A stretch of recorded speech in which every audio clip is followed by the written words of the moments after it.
Shirika la Reli Tanzania lilipata hasara ya shilingi bilioni 224 ikilinganishwa shilingi bilioni 102 mwaka uliopita. Hasara hii ilichangiwa na kupungua kwa mapato ya usafirishaji kutokana na uhaba wa vichwa vya treni na mabehewa, pamoja na mvua kubwa iliyosababisha kufungwa kwa njia kwa miezi minne.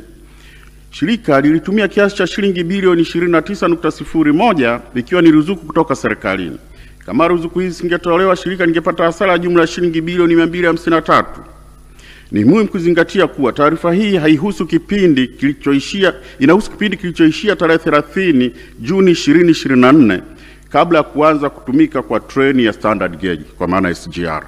Kwa mapato ya SGR hapa hayapo. Mheshimiwa Rais, napendekeza Shirika la Reli Tanzania lijikite katika kuboresha ufanisi wa utendaji kazi wake ili kuongeza ukusanyaji wa mapato na kutekeleza hatua za madhubuti za kupunguza gharama. Liandae mpango wa kina wa kupata injini za treni na mabehewa ili kukidhi mahitaji ya usafirishaji ipasavyo.